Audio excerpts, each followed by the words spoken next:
over 1 million pay-per-view buys domestically. Mm-hmm. Do you think you got there? Very close. Okay. Very close, yeah. Do you know what the number is They'll worldwide? take a while to trickle in. Oh, well over 1 million worldwide. Yeah. But, you know, DAZN did extremely well. Sky Sports, obviously a great platform as well. The rematch is on another level. So, I've combed through about, I don't know, I'm going to say about maybe 4 hours of content across various YouTube channels the last few days since one of the best fights I've seen in the last 10 years, Chris Eubank Jr., when he defeated Conor Benn in a very close decision. One of those fights where not even Eddie Hearn, and he's done some interviews, where he said he's not upset with it. You know, he's actually, he's even congratulating Chris Eubank Jr. The issue is the rematch, and it's going to happen. There's already a contract signed for it. They agreed to it.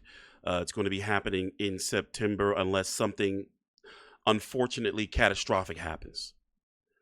But the weight may be a concern, and whether the British Boxing Board of Control, who now have Chris Eubank Jr. under investigation, will allow it to happen, or at least at that weight. Now, for those who don't know, the contracted weight was 160 pounds. Chris Eubank Jr. is a historically 160-pound fighter, but can compete at 168 pounds and have in the past. And if he was to fight Canelo Alvarez, a fight that was in talks not even 6 months ago, it would have been at 168 pounds. When you watch the fight, he was naturally the bigger fighter. There's no arguing that. Chris Eubank Jr., Conor Benn, has been historically in his somewhat young career. There's a, an 8-year age gap between them, something like that. 7-year. Conor Benn is 28. Chris Eubank Jr. is 35. But nonetheless, Conor Benn has been historically a 147-pound fighter. He could compete at the 154-pound limit. However, I feel personally that 160, even if Conor Benn has been fighting for 3, 4, 5 years from now, let's say if he's still fighting, I don't think that 160 pounds will ever be a division for him. Kind of like most recently when Danny Garcia fought Lindy Lara at 160, but the catch weight was like 156 or 155, I don't remember. Either way, Danny Garcia has no business at 160 pounds. And with some fighters, you can see it in them that they don't belong in this division. That's why guys like Manny Pacquiao, it was such an anomaly when he won the 154-pound title, even though that was at 150, I believe the catch weight was, or he came into the ring at, he weighed in at 150. Regardless, you could see the weight difference in the ring, that you can see the frame of the fighter in the ring.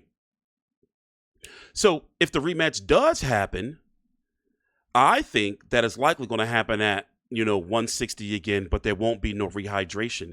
I don't think that the British Boxing Board of Control is going to allow that.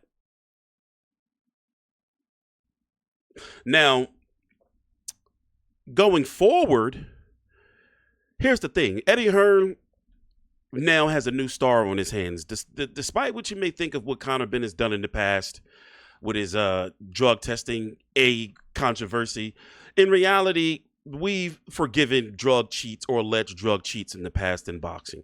Canelo's failed the drug test. Mike Tyson, Roy Jones had drug test issues. Floyd Mayweather, illegal IVs. Manny Pacquiao being afraid of needles. Big Baby Miller is fighting after multiple drug testing controversies against Fabio Wardley. Tyson Fury with the boar meat. Listen, I'm not going down that road. Even though, don't get me wrong, Ryan Garcia right now, even though I think that it's some bullshit that these guys, like go in there try to get a unfair advantage, and then they try to lie. That's what pisses me off, is when they get caught red-handed and they try to say it was some old other shit. Fucking remember Dylan White? He popped dirty and disappeared for like a year and a half or something, and ain't nobody still questioning him about what's going on. Tony Bellew over there, he seems to pick and choose who he's going to be against when it comes to failed PD tests. So I guess what I'm saying is, I just don't give a shit. I don't care. I don't care. One thing we have to make sure we look at, though, is these fighters signed the contract. Chris Eubank Jr., don't feel sorry for him. He put his signature on that 160 pounds. He put that signature on that second day or day of weigh-in. He put that signature on that rehydration clause. He signed it. Same with Conor Benn. They signed the contract. So they knew what they were getting into. Now, the rematch, if Eddie Hearn is saying that the the first fight did 1 million pay-per-view buys worldwide, well, guess what? Hold on. Let me see if I can find, I want to show you this video of the weight cut that was concerning that Chris Eubank Jr. posted himself. The rematch did, according to Eddie Hearn, about 1 million pay-per-view buys worldwide and still counting. That's $25 million in revenue, because here in the States, they charge us $25 for it. Normally, we would get a fight like this basically in our DAZN package subscription. Now, I was bitching and complaining. I was mad about that $25. I ain't gonna lie, because I wasn't happy with the undercard. Like, I was like, I don't, but the main event saved it. So, I'm fully happy with the $25 that I spent. So let's see if the video is still up of the weight cut. He took it down. Oh, here it is. I mean, you got to think, right? For one, I think he could have cut his beard and made weight. That's just me. The amount of weight, the 0.05, that's less a half of a shot of liquor. Let's imagine a shot glass, a half of a shot of liquor. That's crazy. So the fact that he didn't have that in his body to be able, no, he couldn't rub one out. He couldn't bust a nut. Y'all think he did it? Y'all think he jacked it? Inappropriate. But anyway, no piss, not even a little poop pellet, no more sweat, no more nothing to make that 160 pounds even. Now, could he have cut his beard? Yeah, probably. But who knows? Who knows? But main man was in there struggling. Look, he's in a body bag. Look. Just sweating it out. Just sweating it out.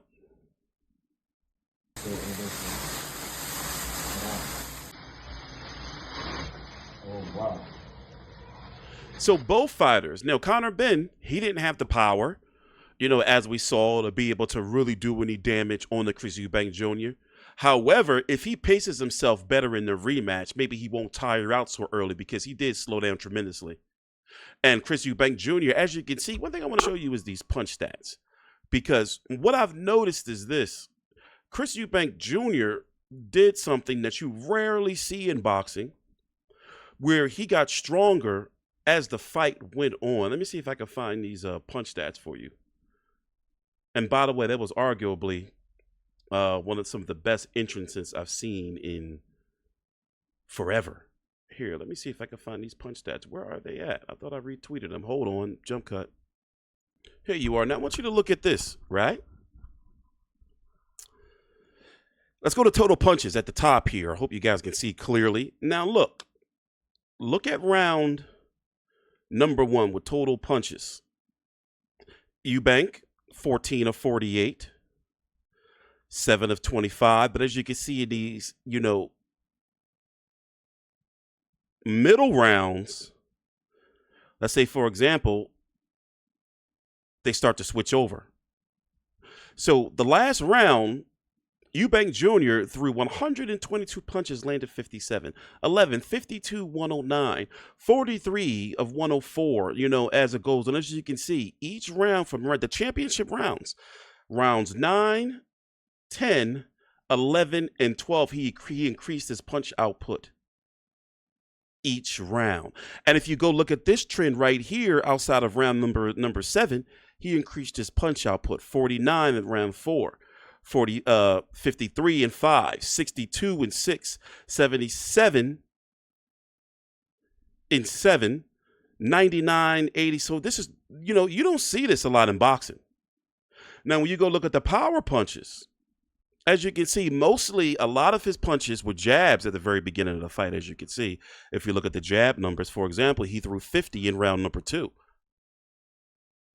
And as you can see, once again, you see a trend here where once we get to round number 7 and down, they start decreasing. He starts going straight for power punches. To where Ben, well, he didn't have too much of a jab. Most of his punches were power punches. Now look at the power punches. Look at the numbers. As you can see, who started hot with the power punches? Conor Benn. Then he started decreasing rounds 9. Well, actually, no, he didn't decrease. He even went up in power punch output and landed. But Eubank Jr. had a bigger increase. For example, just in round number 10, 59 power punches thrown to 91, 73 to 94, 70 to 114. So a lot of people want this just to be over and for them to move on and, Conor Benn go down to 147 pounds and fight Mario Barrios. Everybody wants a piece of Mario Barrios' ass. People even more mad at him because he married Omaria Figueroa, the brothers Figueroa, beautiful personal trainer's sister. So people pissed off about that, but everybody want a piece of him. He's being linked to Manny Pacquiao,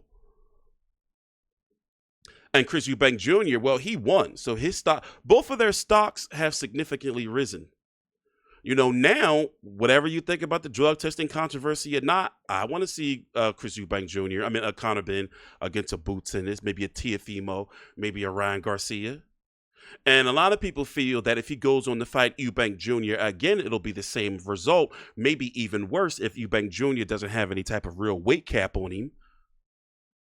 We don't know if those particulars are already in the contract where it has to be the same as the first fight. But who do you think would do better in a rematch? Me personally, I have to still lean toward the bigger man. Because we've seen that Conor Benn, yes, he stunned Chris Eubank Jr. a few times, stunned him, but he couldn't really hurt him. And Conor Benn, he don't want to keep taking those shots because he takes those shots. He's still relatively young in his career to where Eubank Jr., he's got a few fights, maybe 4, depending, left in him, to where, a second fight may damage Conor Benn to the point where he may never be the same again. So if the rematch was supposed to happen, it's supposed to happen in September in it's not Tottenham. It's not Tottenham. It's Tottenham, right? That's how you pronounce it, Tottenham. They want to do it there again. Remember, this week, it is Wednesday, April the 30th, 2025. So this is my first video of my work week where I'm going to be covering all of these fights this weekend. Remember, we got the Ryan Garcia, Rolly Romero, Devin Haney, Jose Ramirez, Arnold Barboza, Teofimo Lopez card. My colleague Donnell is on his way there right now. We're going to be providing coverage for that card. Shout out to Turkey Alice. I could say shout out to Big Turkey for the credentials and Matchroom, of course, and Ring and all of who's involved. Then we got the Canelo over William Skull card where, remember, Conor Benn, according to Nigel Benn, made William Skull quit. I'm trying to get my Nigel Benn accent right. Every now and then I hit a perfect Chris Eubank Sr. See, that was my thumb. And we don't want this. I just can't. I like sometimes I can hit it, But anyway, then we got the return of the monster in Vegas on Sunday. So I'm going to be doing, what do I got? Maybe 4, 5, 6, 7, 8, 9, 10, 11 post-fight videos you're going to be seeing from me between Friday and Sunday. So it's going to be busy, and I'm going to be pumping out preview videos for each one of those fights. Watch me. So help me out here as we try to get YouTube back to pump us up in the algorithm. My views have been shit. I reached out to one of my old colleagues from years back just to help me, with YouTube stuff. Anyway, I got to do like a month worth of videos consistently. And YouTube are going to start really pumping my videos around and, start getting us up in the algorithm. But watch me. I'm back. We're back full time. Think I'm bullshitting. Let me see. How many videos did we do last week? And people were like, oh, T-Street, you're going to just do some videos and disappear for a month again, man. It's like, nah, we here. Let me see how many videos I did last week. This is the grind that I'm doing. Look at this. Horrible, horrible, horrible. Anyway, 4, 8, 12. All right, I did about 16 videos. Okay. Okay. All right, we're getting there. Let's try to pump those numbers up. Thanks for watching. Please subscribe, drop a like. Follow me on Twitter at @TStreetControversy. And if you've been noticing, things are getting a little more smoother with my my brands. You know, my Twitter's a lot more professional now. My Facebook, you know, is a lot more professional. We're getting there. We're getting there. All right, the next video I'm going to be doing is we're going to do Canelo versus William Skull. I'm going to do the main events first, a preview video for each of the main events of these 3 cards coming up. And then I'm going to start working my way through the undercard. The press conference for Haney, Ryan Garcia, Rolly Romero, and all those guys is in 7 hours. I'm going to be doing a video after that. And we're going to be doing a post-fight or a post-press conference video for Canelo versus Skull. A Monster Noye video. We're going to be covering the weigh-ins. Yeah, it's going to be busy. Thanks for watching. Please subscribe. Drop a like.